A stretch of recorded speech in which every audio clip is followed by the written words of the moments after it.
Good evening. Yes, hello. Here we are again, and today I'd like to talk with you about the Bible and statistics.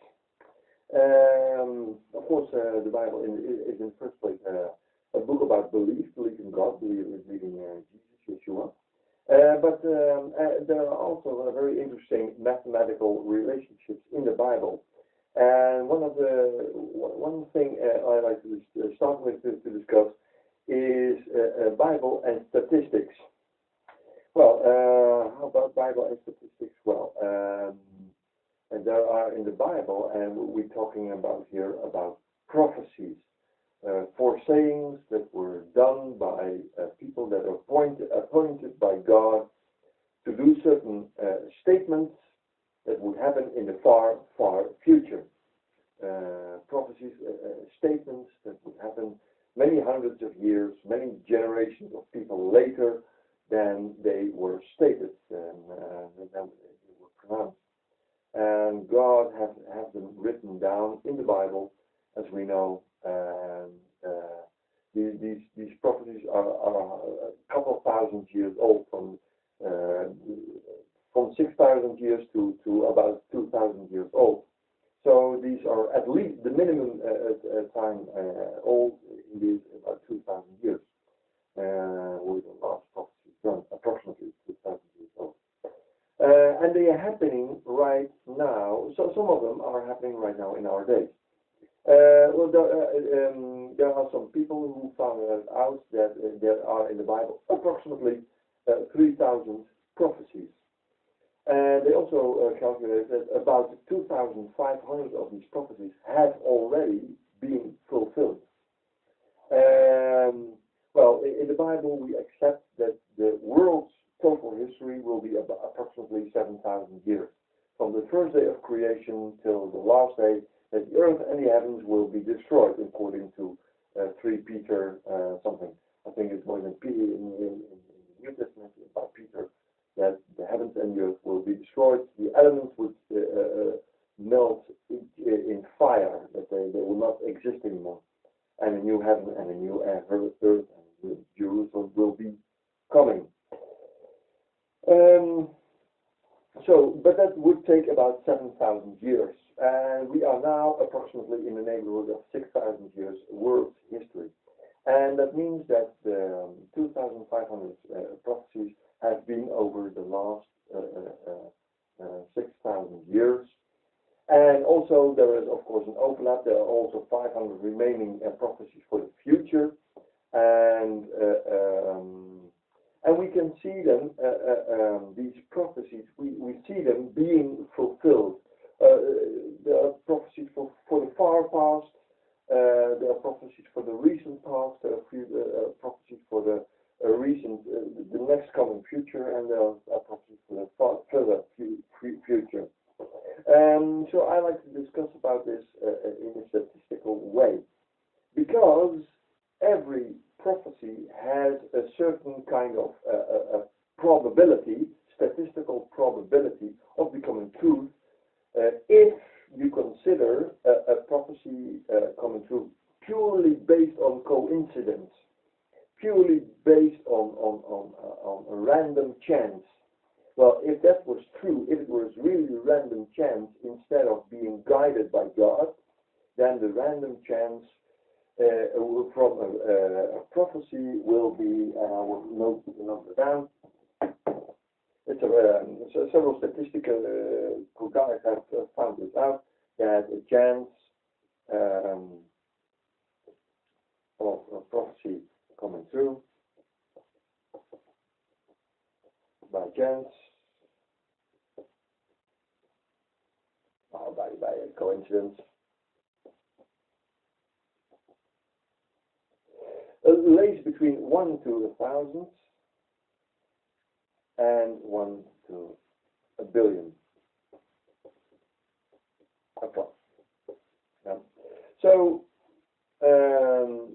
based on that, I take an average of 1 to 100,000, roughly. So, to put it in numbers, so to make it clear to you, the chance that the prophecy is purely based on on random chance is about 1 to 1,000, so 1,000 chance to 1 over a billion. And based on that, I say, okay, let's give it a chance, an average chance of about 1 to 100,000, which is, well, pretty realistic for any prophecy. That means 0, 0, 0, 0, 0, 1. Yeah, that's the number that a prophecy has the chance of occurring by pure coincidence. Okay. Now, we have 3,000 prophecies in total, and from that, 2,500 have already been accomplished, have been done, and 500 approximately are for the future. Don't worry, I will name some of them. Not all of them. I mean, naming 2,500 prophecies is a lot of work. I will not do that in this movie. But you can find out. You can buy a Bible and find it out for yourself. I would at least take about 35, 38 prophecies, a little less than 40, because it takes a lot of time also to find them out and to do some study about them. So I take about that number of prophecies and discuss them a little. I will name them also and show you that they have to come true. Okay, but let's go back to the statistics in the first place. If you have an average statistical chance of a prophecy becoming true is 1 in 100,000, or 0.00001, which is 10 to the minus 5, then the statistical chance of 2,500 prophecies becoming true will be 10 to the minus 5th to the power of 2,500, which is 10 to the power of minus 12,500, or this number. If you take an average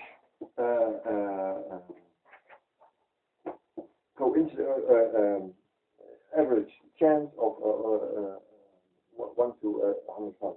So this will be the chance if you average the chances and do it like this: 10 to the minus 5 of one prophecy becoming true. But you don't have one prophecy yet. 2,500 that has already become true. And also 500 that are partially becoming true or becoming true in our days, as we can see them and watch them on the television. So that's a very awful. Statistically spoken, this is just zero. Statistically, you say, well, sorry, it's impossible. It's impossible that it becomes true purely based on random chance, which is true. Well, okay, let's look at the point of view of the people who don't believe that the Bible is true and don't believe in God and so on and so on. Let's think outside of the box, and let's say that the chance is not on average 1 in every 100,000, but let's say that the chance is 1 into 10. Yeah, it's totally unrealistic because it's not valid. But okay, for sake of argument. Yeah. So the chance, let's say for sake of argument, I short that down, is 1 to 10, or 10 to the minus 1. Yeah? Put it down like that. For the sake of argument, let's say the chance is 1 to 10. You can see it here. Well, you have one chance, has a chance of 1 to 10, so 2,500 has, 2,500 has 10 to the power of minus 1 to the power of 2,500, which is in turn 10 to the power of minus 2,500.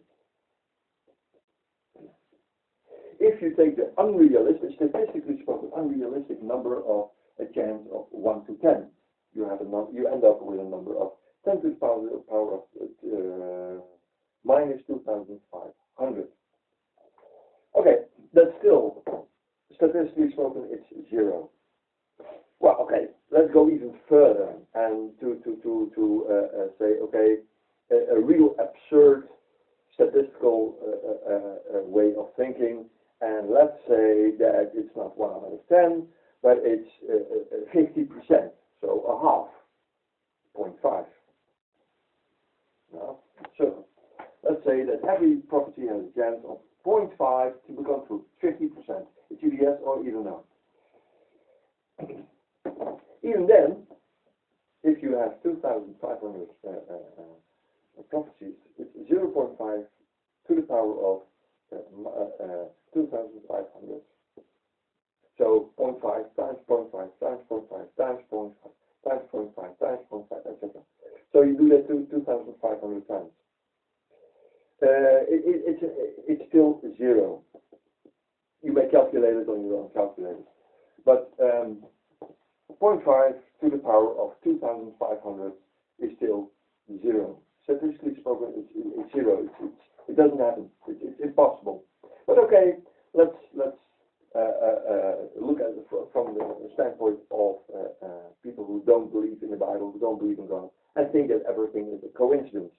Okay, I will wipe my board clean, if that will be possible. A little alcohol. So you see that if you look at the statistics, then saying that prophecies are pure coincidence and pure by random chance, it's actually baloney. It's not true. It points to that somebody knew things in advance, and that's what I'm getting at. Now, to be hard to get this board clean, so I will clean it later. Now, I will name several of these prophecies and discuss them a little with you in order to see how big the chance of these prophecies are. It's several prophecies, a little less than 40 I took, and I will discuss them. Now, you have to remember that the Bible is a book that is given to God, to the Jewish people, because God wanted the Jewish people to be an exemplary people to show the rest of the world how good God is, and so on, so that the rest of the world was able to learn from the Jewish people. So the book is a Jewish book. And so you have to start to think from that point of position. So a lot of prophecies are about the Jewish people, the land of Israel, and so on, and the relationship between God and the Jewish people. And via the Jewish people, also the rest of the world had a chance to advance from that or profit from it. Okay, let's start discussing them. Okay. Actually, I have here several related prophecies. In the first place, the Jews would return to Israel. That's happened. That has happened. Number 1, that's first. 1b, or actually 2, which I'll write down here. So, 2 is that the Jews, or the tribe of Judah, would be the first ones to come to Israel, and that are the Orthodox Jewish people. That's the second. They will all come back. So every Jewish person in this world will return sooner or later to Israel, and we've seen that process going on right now in front of our eyes. The third is the second. The fourth prophecy is either they will be invited to come to Israel, and many people took that as an invitation and are living right now in Israel. But a lot of people did not take that. Jewish people did not take that invitation and are still abroad, out of Israel. That would mean that God needs, they are still invited, of course, to come to Israel. So God said, okay, I want you to come to Israel because that's what I want.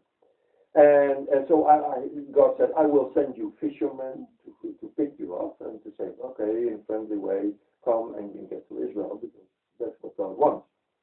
Not that the Jewish people are not welcome in the rest of the world, at least not from my point of view, but it's not what God wants. God wants the Jewish people in Israel. That's his will. And if the Jewish people who are living abroad are not listening to that, then he will send hunters that will chase them back to Israel. That's another prophecy. God will send fishermen to pick them up or hunters to hunt them back to Israel. It may be not nice, but well, okay, that's what God wants, and if you go against God's will, then yeah, that has some problems, some consequences. From my point of view, they're welcome anywhere in the world, but that's not what God wants. That was prophesied, and it's happening. What we see is that the anti-Semitism is rising in the world. Why? To hunt the Jewish people back to Israel. We see that happening in France. Several Jewish people were killed, and due to that, a lot of French Jewish people, or from French origin, they went back to Israel. So it happened already, and it will get, if the Jewish people are not listening to the call of God to come to Israel, He will worsen the hunting part. Unfortunately, but it will happen. It's happening. So right now, as we speak, this process is already happening. Not nice, but yeah, that's the way things apparently work. Yeah. The fifth prophecy is about that the first Jewish people that would return in the plan of God to Israel are the Jewish people from Russia in the 1880s. During the pogroms in Russia. In Russia, there are a lot of Jewish people living, and they were killed by the thousands, really the thousands, the pogroms in Russia. And based on that, they were the first Jewish people to return back to the land of Israel, and they did it via the ships of Turkey, which was also prophesied in the Bible that it would happen. And that happened. And when they arrived in the 1880s, before that it was a desert. Israel was a desert. It was deserted. It was desert. It was Jerusalem was kind of a ruin. It was not a pretty sight. Then the first Jewish people came there and built the land. They tilted the land and made it into a habitable land. And from that moment on, when they bought land from the local people around there, before the Jewish people came to Israel, there were a little group of Arabs, a little group of Jewish people, and lived together in and around Jerusalem and the rest of the country. But there were a little amount of people. And when the Jews came from the pogroms in Russia, they started to buy land from the local people. So it's their land, so they bought it with their own money. So the land of Israel is Jewish because it's bought. The grandfathers of the descendants of those people who sold the land are now angry that their grandfathers sold it. But nonetheless, it's Jewish because they bought it. It's there, folks. The Arabs sold it to the Jewish people in that age, in that time, 1880s. And so it's Jewish, and now the people the grandchildren of the people who sold it want it back, and that's not fair. It's their ground, they bought it. But the point was that the Jewish people have returned for the first time to Israel by the ships of Turkey, and that has happened. It's a fact. The sixth prophecy is that the language of Hebrew would be restored. And there's a famous Jewish guy who did that. I happen to know, but I forgot for the moment. Maybe I will put a text box in it where I will put his name later. The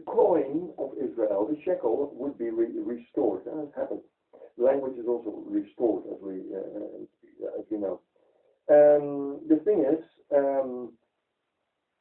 Israel, the state of Israel would be erected in one day, as prophesied. That has happened on 14th of May of 1948, and everybody in this world was able to hear it or even see it. Radio and television. And that has also happened. There are documents on it, there are pictures of it, radio sounds of it, that it really happened. It was in the early days of television and the radio, so everybody could hear it or see it happening. And it was also prophesied in the same sentence. Will be erected in one day, and everybody can hear it or see it. So two prophecies in one sentence. It happened, folks. It's historically correct. But due to that, Israel got a lot of war. The next day, they had a war from all around them. So, and it was also prophesied that would have fight wars with all the countries around them. It was prophesied, and that prophecy became true. And they would win because God made them win. It was prophesied. And it's being fulfilled till this very day. Israel has fought many wars and they all won it. It was prophesied and became true. Internationally, Israel would be a stone of burden on political level.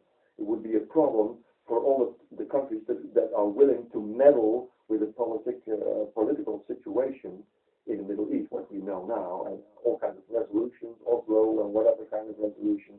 So, but they would be a stone of burden, and many people will hurt themselves, and many nations will hurt itself because of the meddling in the politics of Israel. Folks, we know that it happens. A lot of countries are meddling, negotiating in the Middle East for all the countries, and it's a problematic situation. And so also that prophecy, it has become true.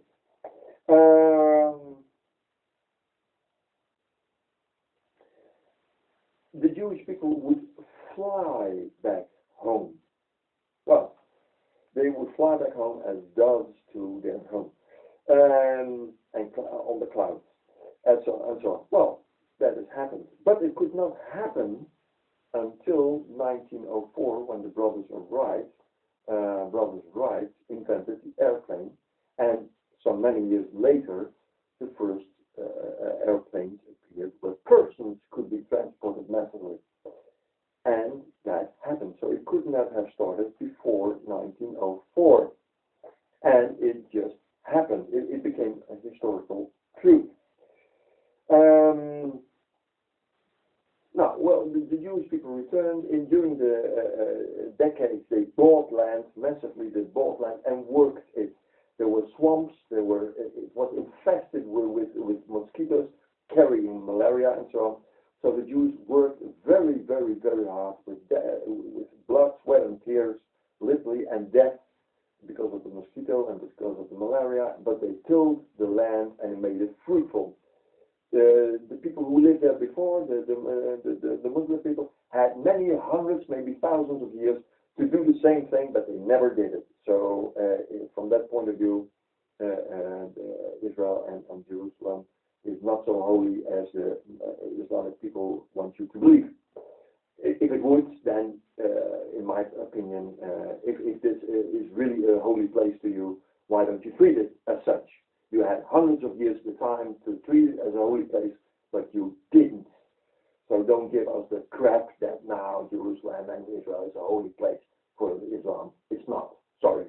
If it was really holy, then you would have treated it as such during the last couple of hundreds of years. But you didn't. Okay, that's another story. And the Jewish people, they tilled the ground and they grew fruits on them, which they spread out all over the world. We all know the Jaffa fruits, the medjool dates, and so on. It was prophesied, and everybody knows the Jaffa fruits. Everybody knows the Jaffa oranges and the medjool dates. So that was prophesied and being fulfilled. They would desert into fruitful land, and that's still that process is still going on. They're doing it, and they're still keep on doing it. The Negev desert is turned into a nice place.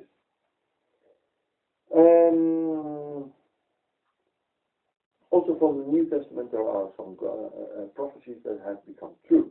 One of them is that the gospel would be spread out all over the world. Well, there's an organization, Bible Association, I think it's called, or something like that. And they're spreading Bibles all over the world in all kinds of languages. And if they continue this way, this prophecy will be fulfilled in 2040 approximately, in the rate it's going on now. So that's being fulfilled right as we speak. Another prophecy is that the east gate, the golden gate or the mercy gate in Jerusalem would be closed, and so that nobody can enter or pass through it. And that's still to this very day. There was a sultan, I don't know what was his name, also maybe a text block, and he got the sense from God that, hey, I cannot enter this gate, because Jesus, when he returns, and that will be pretty soon, one good thing to think about it for you, will enter that gate, because when in the days of Jesus, he entered on a donkey via that gate, and he will re-enter it when he will return and put his foot on the Mount of Olives, but that will come later. So the east gate was prophesied to be closed and to remain closed, and the only one who will be entering is the Messiah, from which me as a Messianic believer accept that is Yeshua HaMashiach in our perspective. And the gate is still closed till this very day, for many hundreds of years already. The ports or the gates, all the gates, the rest of the gates, there are about 10 or 11, 12 gates, and they're all open. They're open. You can enter freely and so on, so on, so on. Well, in our days, that's pretty normal. I mean, but in the days that these prophecies were written down, I think it's by Ezekiel or Jeremiah or Josiah, it was a stupid thing to do to keep your gates open, because then the enemy could enter easily and conquer your whole city. So in those days, it was very strange that you left your gates open, but today it's normal. And so the prophecy is being fulfilled again. Another prophecy is that Israel would be barren and as a desert for about 2,000 years, from the moment that the Israelis, the Jewish people, were taken out of the country in 70 after Christ and 135 after Christ. It would be a barren desert, and it was for nearly about 2,000 years. It has been. So that prophecy has been fulfilled. The Jewish people would, shortly after Jesus was crucified, one generation later, approximately, and he prophesied that the Jewish people would be scattered all over the world because they were not willing to listen. And that happened in 70 after Christ. The Romans took them out. They burned Jerusalem, and also with the Bar Kokhba rebellion against the Romans. All the Jews were taken out of Israel, at least the majority. Only a couple of hands of Jewish people remained especially in Jerusalem and the rest of the country. But the rest were sold as slaves to the whole world, and by the Romans. And there was at that moment there were so many Jewish people that they had hardly any price, or you could get them for free as slaves. And so in that way, the Jewish people were scattered all over the world as slaves. It really happened. We can see that in the triumph arc of Titus, where you see the menorah being carried out as a symbol of triumph to get it to, I don't know where it's standing, in Rome or in Paris. I think it was in Rome that it's standing. So there is a triumph arc of Titus where you can see that the deportation of the Jewish people from all over the world and the robbing of the temple attributes, the menorah and so on, which is a typical symbol for Israel. So they were deported all over the world and sold as slaves. It really happened. It's history. Another sad thing is that they would be followed, they would be scattered all over the world, but they also would be chased by the sword, that they would be killed many times over. And thousands and thousands of Jewish people were not only scattered over the world, but they were accused of many even silly and stupid things, and they were killed for it. And also that was prophesied, and unfortunately it has become true. So that's a prophecy. The Jewish people were slaughtered for the most crazy, stupidity reason that people could find, but they were killed for it. Unfortunately, but it happened. So anti-Semitism has never been gone. Actually, it was there a long time ago, and it's still here, unfortunately. And in the foreign countries where they were scattered all over Europe, all over India, and there also they were scattered all over Russia, they will still yearn for God and for Israel. They have a saying in amongst the Jewish people: next year we will be in Jerusalem. Well, that saying is older than the state of Israel, because they kept saying it for many hundreds of years, as far as I know. So those prophecies have become reality and been true. A nice prophecy. This has become true only just a couple of years ago. The riches of the sea would come to them. Yeah? And at least a year or two ago, there was found just in front of the coast of Israel the Leviathan gas fields, which contain a lot of gas and oil, as far as I know. And it has been discovered, and Israel is about to exploit it. And so also that prophecy has been fulfilled. Another prophecy is the people from all over the world would come and visit Israel. And we know that the tourists are coming massively. Every year they come to Israel.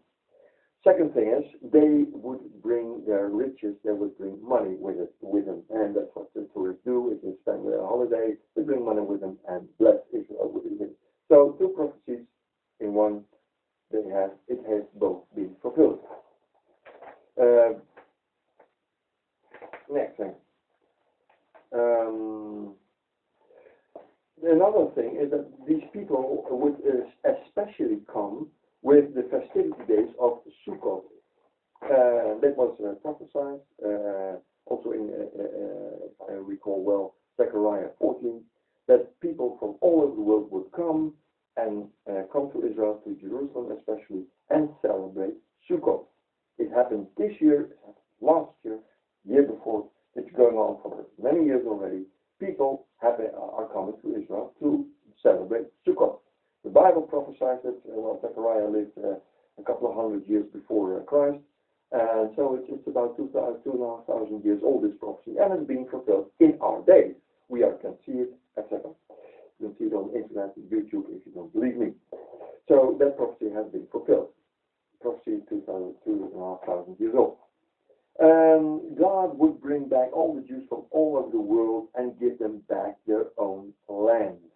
God, Israel, and the Jewish people, they belong to each other. And so God has fulfilled that as well. But, I might have mentioned this prophecy earlier. So, okay. Another prophecy is that the Jewish people would accept their Messiah, from which we believe that is Jesus, Yeshua. Many Jewish people are more and more accepting Jesus, Yeshua, as that's happening in our days. It's prophesied in Matthew, Gospel of Matthew. I don't remember I think it's Matthew 5 or 6, verse 39, something like that. I have to find it, look it up. It has happened. And also, that in the same passage, it says that Jesus said, I will not sooner return until you learn to say, Baruch haba b'shem Adonai. Blessed is he that comes in the name of the Lord. And, well, that's what the Jewish people who accepted Jesus, Yeshua, as their Messiah, are really saying. There are many songs in which that sentence has been one of the main sentences to be sung. So Jewish people in Israel are singing now, Baruch haba b'shem Adonai. So that has become a reality as well. Another few for the future. When Jesus, the Messiah, will come, and there's right now a film of Nathan, just a 15-year-old boy. He's a Jewish boy. He never heard of these kind of things, but he will have a near-death experience. And this is one of the things that he heard that would happen.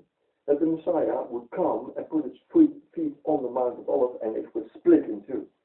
That little guy, he didn't know. There was a movie about from Nathan and the Rabbi Rami Levi.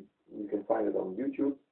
And if you don't believe me, and that little guy, 15 years old, had a near-death experience and survived it. But he experienced a lot of things in heaven, or what he thinks is heaven.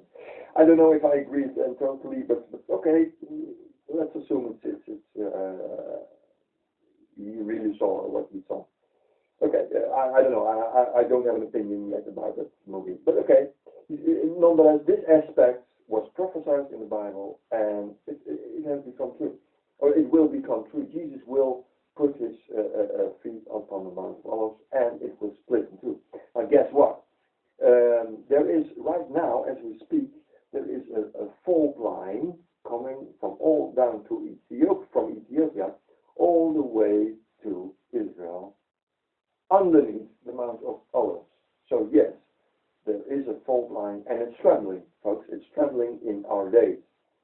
There are little earthquakes and little shiverings, and it's getting worse and worse and worse. So one of these days, the Messiah will come soon, and we think it's Jesus, Yeshua, and he will put his feet. He comes from the sky, as everybody can see it, and as pointed out in several passages in the Gospels, and he will put his feet on the Mount of Olives, and that one will split, and there will be a sea coming from that. And then most probably he will enter the mercy gate, where a moment ago spoke about, etc., etc., etc. But there is a fault line laying, it's trembling, and it's about to rip open. So the Messiah will come back, most probably pretty soon. Maybe you and I may live to see it.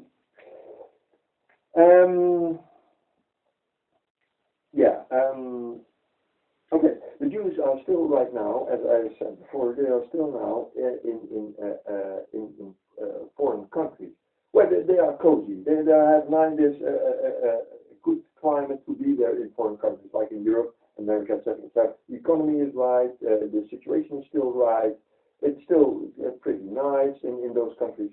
But the thing is, God wants them in Israel, and so He's creating God is creating a situation that will hunt the Jewish people back to Israel, and we can see that also happening right now. The economies are crumbling, the political situations are crumbling, anti-Semitism is rising, and so we are back in the 1930s when the climate changed from Jew-friendly to anti-Semitic. And we are exactly in the same situation now, in the early stages of that. In France, where people got killed, and Jewish people got killed, and so on. It will only rise, it will only increase. And it prophesied, and it is happening with our economies. One of the features is that the economies are crumbling down in Europe and so on. So it's not profitable for the Jewish people to stay in the end, and anti-Semitism is rising, so it will not be fine for the Jewish people to stay. It's a way of hunting them back to Israel. They're welcome from my point of view, but God has other plans than we do. Okay, let me see. There will be coming a one world government. Well, what we see in the world is that more and more countries are collaborating together, and like with the UN and the NATO and the NAVO and whatever kind of and they get together. So we are the politics are building a one world government. That situation is already at hand, and it was prophesied and it's becoming true. There will be one worldwide currency, and with the introduction of something like Bitcoin, etc., it's becoming more and more reality. So that's a prophecy for the future, but we see the developments in our days. When Jesus will appear, the economy will fall in about 1 hour. Well, in the days of that, this prophecy was written down in the days of Revelation. It was about 100 after Christ when John, the Apostle John, wrote this down. It was unimaginable that the world economy could fall apart in just 1 hour. But today we have the stock markets which are all linked together with all kinds of economies and all kinds of products and so on, so on, so on, so on. And now, in our days, the economy can fall apart worldwide in just an hour. It has been prophesied about 2,000 years ago, and it is a possibility that has become true in our days.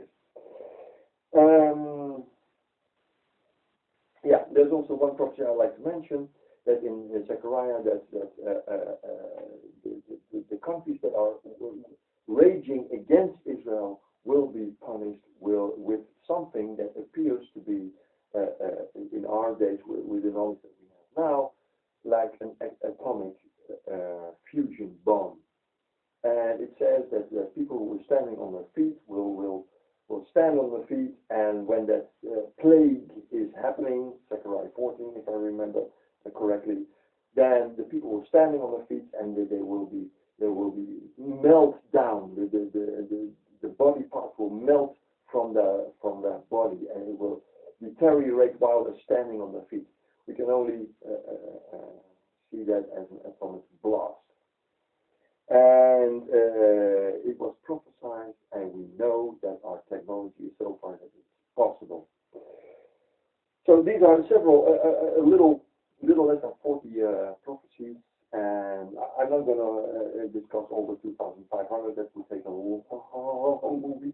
I'm not going to do that. You're not going to listen to it. I'm not going to make it such a long movie.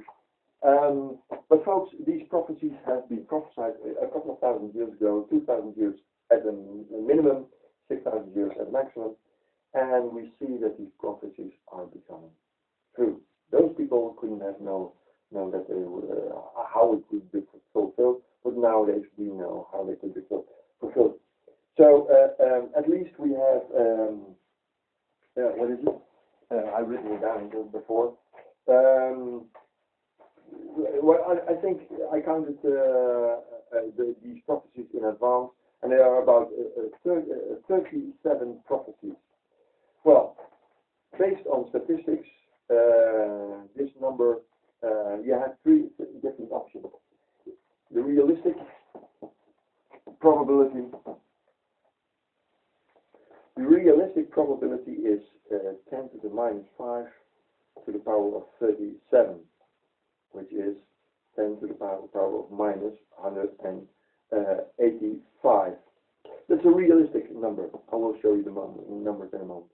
The unrealistic, where you take 1 to 10 as a ratio, so 10 to the minus 1 to the power of minus 37, is 10 to the minus 37, which is still 0.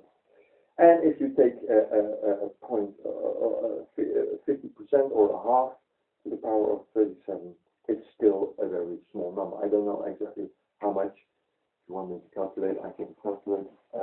Open it quickly. What do I have? Let's see if I can. No, I don't have. It's still a ridiculous small number. Here it is.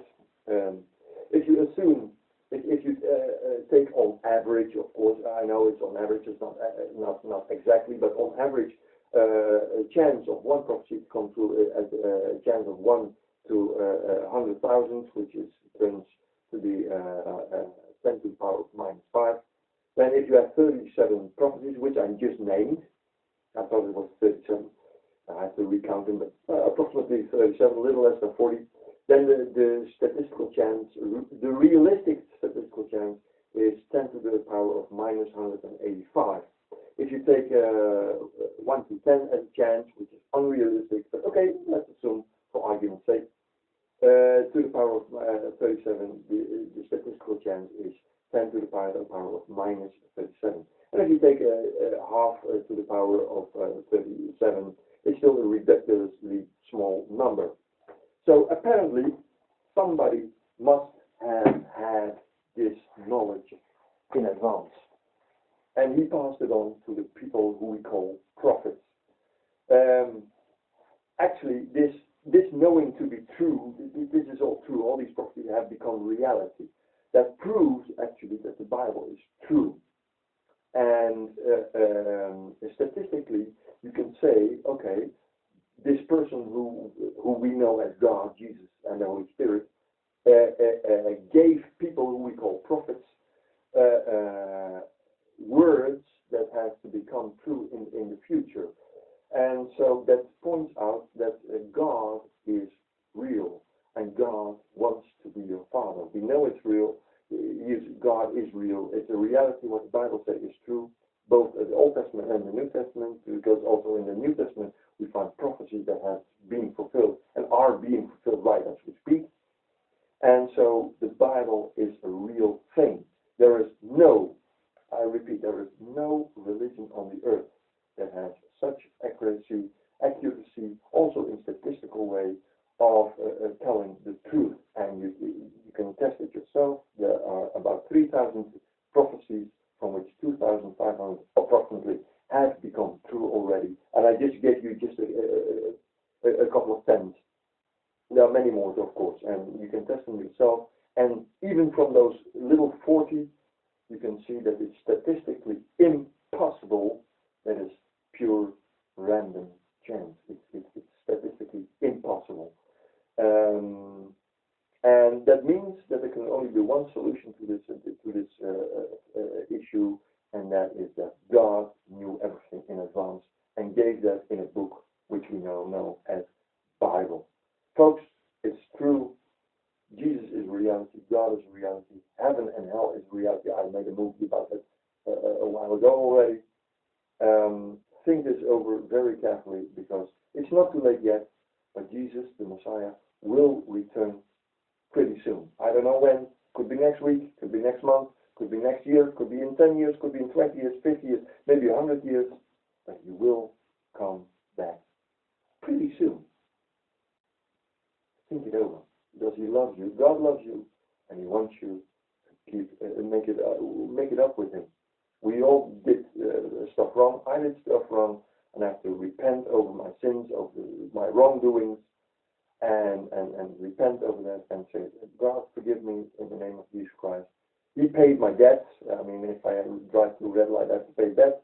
My debt with God is so much bigger, I can never pay it. But Jesus did. He paid the debt for you. Folks, it's real. And that's the message actually of this movie. Think it over. God loves you, and he wants you to go to heaven. And that's why I make these movies. Thanks for watching. Hasta la vista. See you next time.